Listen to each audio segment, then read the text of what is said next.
CCN news में आज बातचीत करने के लिए हमारे साथ मौजूद हैं बागेश्वर जिला न्यायालय के वरिष्ठ अधिवक्ता और तमाम सामाजिक मुद्दों पर अपनी विभाग राय रखते हैं, विभाग टिप्पणी रखते हैं और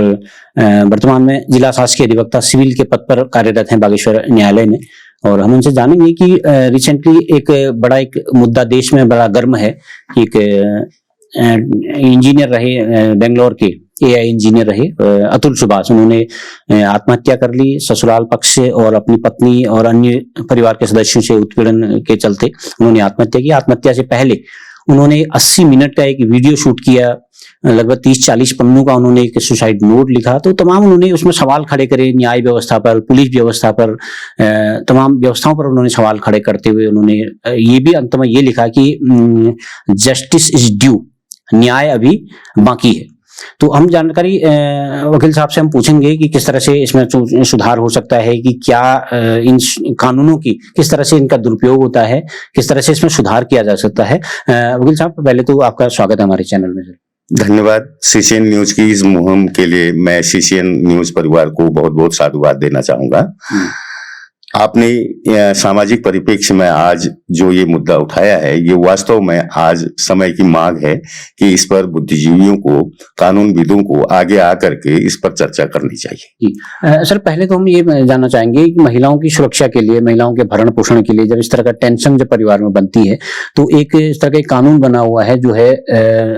धारा 125 बनी हुई है। तो किस तरह से ये क्या है, थोड़ा सा इसको परिभाषित आप कर देंगे, फिर हम इस पर ये जानेंगे कि कैसे इसका सदुपयोग होता है और कैसे इसका दुरुपयोग होता है। सर जी हाँ,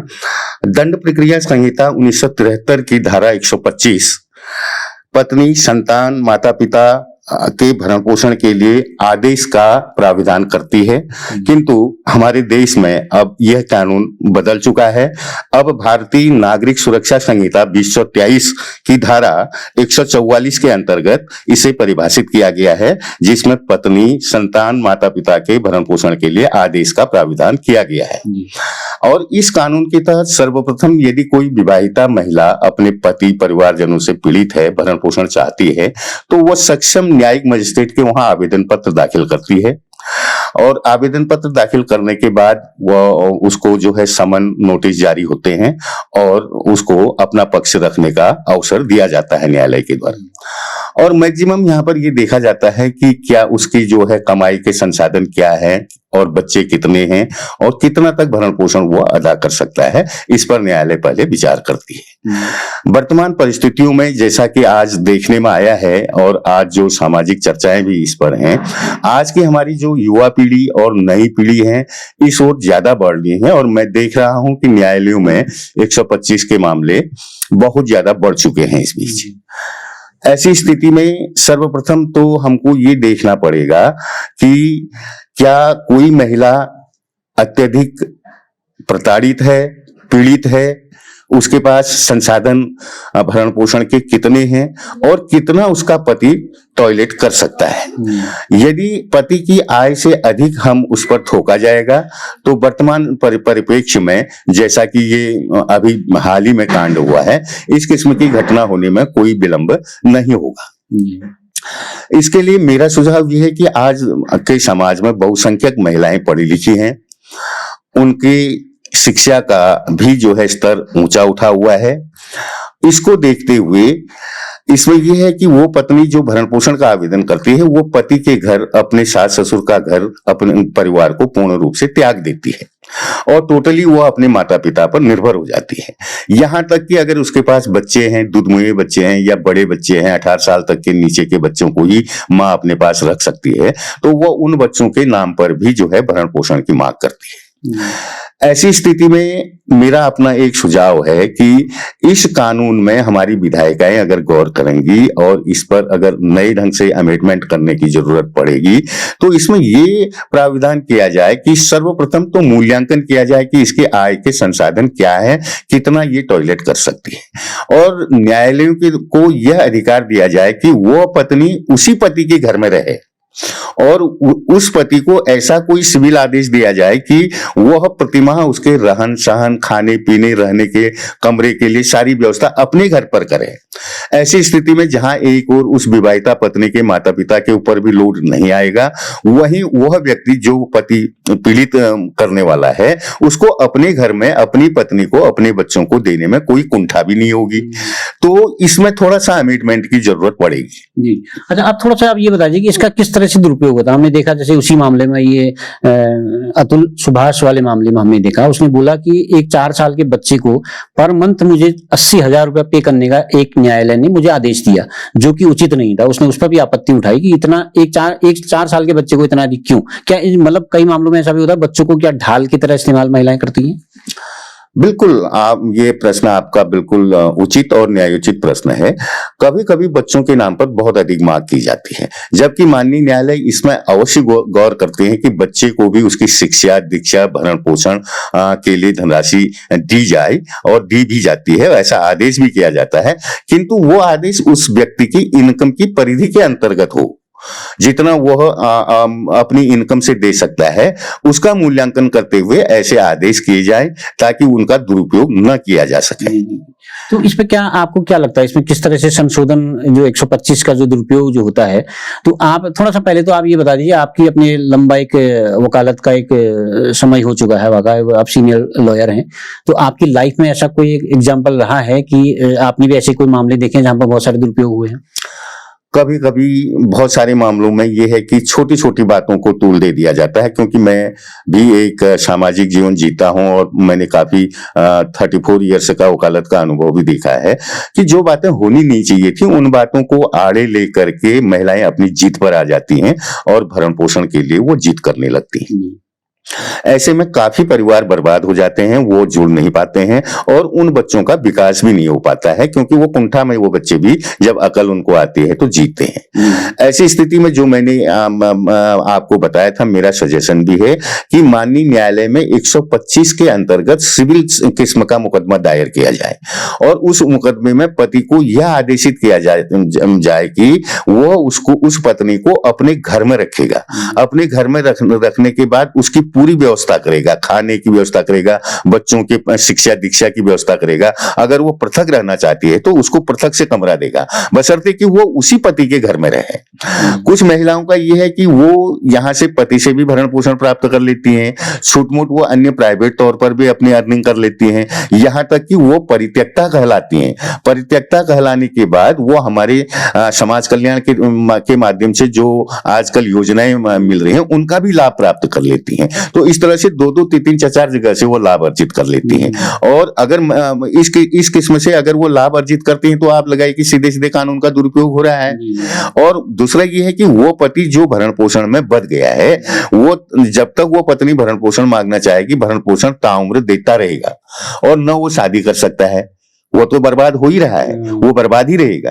तो ऐसी स्थिति में सबसे उत्तम मेरा सुझाव ये रहेगा कि सिविल कोई ऐसा आदेश पारित करने की शक्ति हमारे माननीय न्यायालयों को हो जाए कि वो पति को और उसके परिवारजनों को आदेशित करें कि वो उसी घर में रहेगी जिस घर में उसका विवाह हुआ है और वही पति उसका संपूर्ण भरण पोषण और बच्चों की शिक्षा दीक्षा करेगा। वकील साहब, जब हम देखते हैं तो आपके पास तो मामले ये थोड़ा लेट में पहुंचते हैं, पहले जाते हैं लोग बाज, एक पुलिस ने एक हेल्पलाइन बनाया हुआ है या एक ऐच्छिक ब्यूरो भी उन्होंने गठन किया हुआ है, वहां ये मामले जाते हैं। तो वहां उसका कैसा आप रोल देखते हैं, आपका अनुभव क्या कहता है कि पुलिस का रोल किस तरह का रहता है? वो भी बताते हैं, हम लोग समझाते हैं, परिवारों को टूटने से बचाते हैं, हम रोकने की कोशिश करते हैं कि भैया ऐसा मत करो, लेकिन फिर मामले आपके पास आते हैं। तो पुलिस का रोल कैसा आपको लगता है इसमें? मैक्सिमम पुलिस में ये केंद्र हाल ही के वर्षों से चलते आ रहे हैं। पहले जब हम पूर्व में वकालत करते थे तो इस किस्म के कोई सेंटर नहीं थे। इवन आजकल तो हमारे न्यायालयों में मध्यस्थता केंद्र भी होते हैं, मध्यस्थ भी नियुक्त किए जाते हैं। पुलिस थानों में मामली जब कंप्लेंट जाती है तो वहां पर पति और उसके परिवारजनों को तलब किया जाता है, जो कि मैं समझता हूं कि एक उनके लिए एक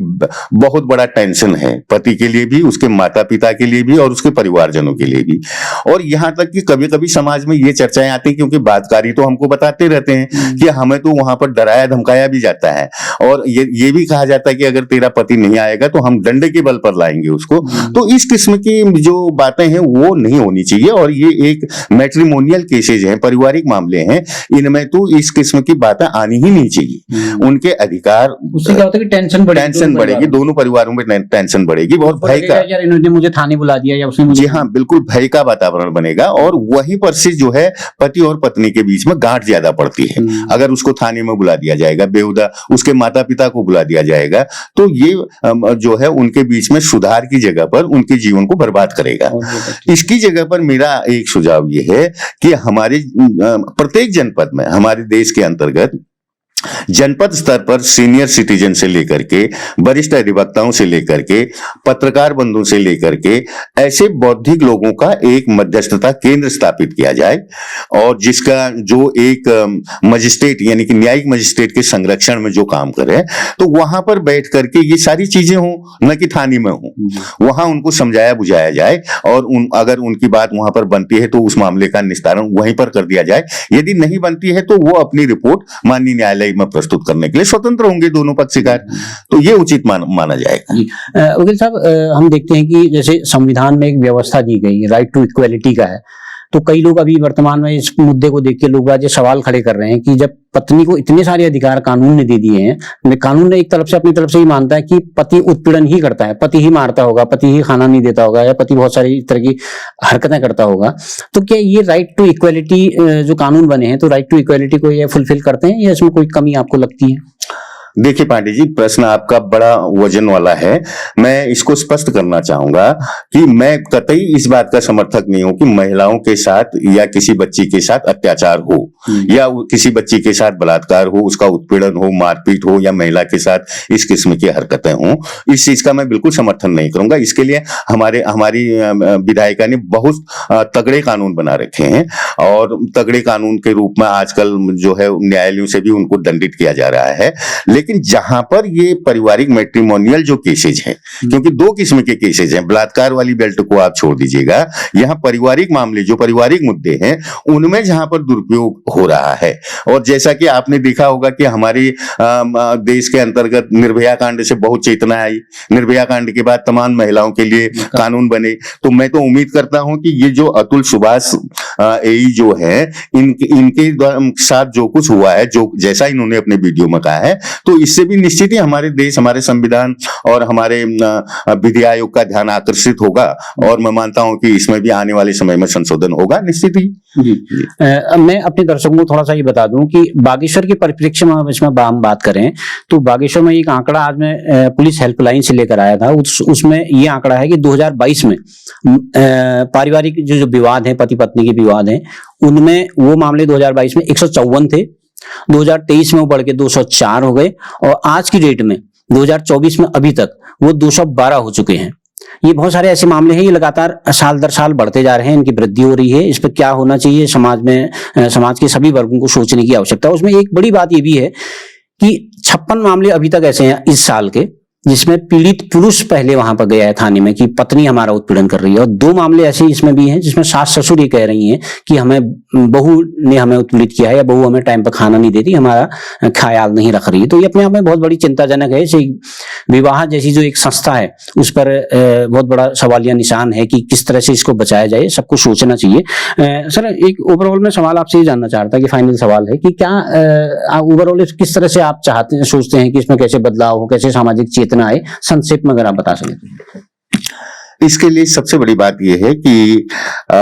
एक सामाजिक चेतना जागरूक करने के लिए हमारी जनपद स्तर पर यूनिटें जो है दाखिल की जाए, और थोड़ा सा इस कानून की सर्वे के लिए और इसमें जो है पुलिस की जो समीक्षा के लिए जो पुलिस की जांच रिपोर्ट हो, कि एक जांच रिपोर्ट भी मंगाई जाए कि उस ग्राम सभा के अंतर्गत या उस शहर के अंतर्गत, उस परिवार के अंतर्गत क्या वास्तव में महिला को भरण पोषण नहीं किया जा रहा है या उसका उत्पीड़न हो रहा है। ये सारी जांच रिपोर्टें तलब करने के बाद माननीय न्यायालय उस पर विचार करने के बाद उचित पाती है तो तब उसका निस्तारण किया जाए तो वो उचित होगा। और सबसे महत्वपूर्ण तो ये है कि ये बहुत इजी हो गया कि आप प्रार्थना पत्र दीजिए और आप विवाहित हों और आपका पति कमाने वाला है तो आपको देना पड़ेगा भरण पोषण। अभी तक के कानून की व्यवस्था ये है कि विवाहित होना और भरण पोषण अगर वो मांग करती है तो भरण पोषण देना। तो ऐसे इससे जो है बहुत सारे परिवार विघटित हो जा रहे हैं, पति पत्नी साथ जीवन यापन नहीं कर पा रहे हैं। पति कमाने के लिए यहाँ पर्वतीय क्षेत्र में तो बहुत दूर जाता है, होटलों में भी काम करता है, इधर उधर भी काम करता है। तो एक और जहां उसके वृद्ध माता पिता भी वंचित हो जाते हैं भरण पोषण से, वो पत्नी का ही पूरा नहीं कर पाता है। तो ऐसी स्थिति में अगर सिविल राइट्स के तहत, सिविल आदेश के तहत उसको, उस पत्नी को ये आदेशित माननीय न्यायालय से किया जाए कि भाई तुझे अगर भरण पोषण नहीं मिल रहा है तो मिलेगा, बशर्ते कि तुम अपने पति के घर पर रहोगी, वही सास ससुर के साथ रहोगी और वहीं पर अपने बच्चों का शिक्षा दीक्षा करोगी। और अगर वो अलग रहना चाहती है तो आपको रहने के लिए निवास भी वहां पर अलग से दिलाया जाएगा। ऐसा आदेश कर होने पर वो निश्चित रहेगी और परिवार टूटेंगे नहीं। जी, थैंक यू सर, आपने बातचीत के लिए, इस बहुत संवेदनशील मुद्दे पर आपने बातचीत के लिए वक्त निकाला, इसके लिए बहुत बहुत धन्यवाद। धन्यवाद आपका पांडे जी, बहुत बहुत धन्यवाद। Thank you. तो आप थे हमारे साथ सिविल डीजीसी बागेश्वर बसंत पाठक जी, और उनका स्पष्ट मानना है कि उनका कहना है कि जो दुरुपयोग हो रहा है उसका वो बिल्कुल पक्ष नहीं लेते हैं। हालांकि वो ये भी मानते हैं कि किसी भी महिला का उत्पीड़न वो भी जायज नहीं है, उसको भी स्वीकार नहीं किया जा सकता, लेकिन जो इस तरह के गलत मामले, जो फेक मामले हैं, उनकी समीक्षा होनी चाहिए, पूरी कानून की समीक्षा होनी चाहिए, आमूलचूल परिवर्तन की इस पे आवश्यकता है। CCN न्यूज के लिए मैं सुरेश पांडे।